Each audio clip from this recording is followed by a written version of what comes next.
This is Charles Jordan, and here on the day of Tuesday, January 20th, 1981, the time now is coming up to 10 o'clock p.m. This has been quite a day for history here. Some 10 hours ago, the administration of the 39th President of the United States, Jimmy Carter, concluded, and Ronald Reagan was sworn in as the new president.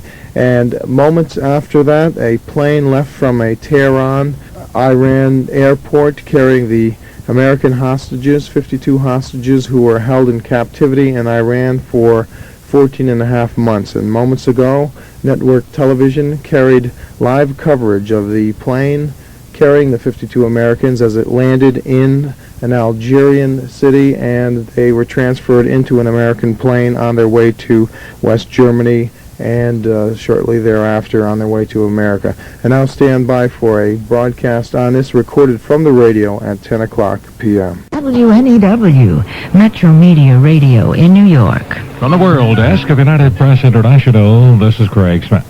The hostages, or should we say ex-hostages, have just left Algeria on their way to West Germany.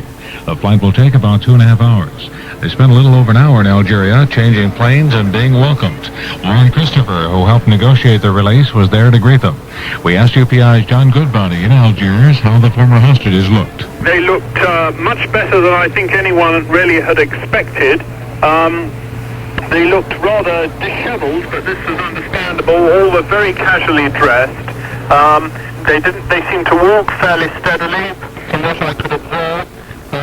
And none of them seemed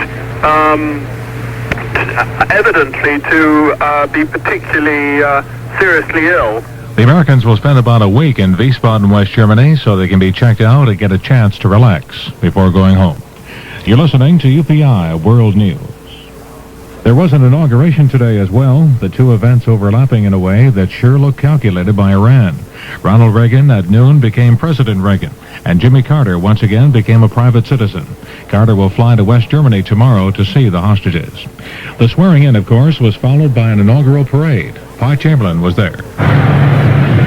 To the cheers of tens of thousands lining the parade route, President Reagan proceeded in an open limousine down Pennsylvania Avenue from Capitol Hill to the White House. President Reagan and the First Lady did not walk, as their predecessors had 4 years ago, but their shiny black limousine proceeded at walking pace. Secret Service men holding onto the car, scanning the crowd, walked at a comfortable pace. The Reagans stood and waved and smiled, their expressions reflecting the joy they made clear they felt at the twin events of the inauguration and the release of the American hostages in Iran. Pye Chamberlayne, Washington. President Reagan said the release of the hostages on his inauguration day made the whole day perfect. That day is still going on as Reagan and the new First Lady make the round of inaugural balls being held in Washington.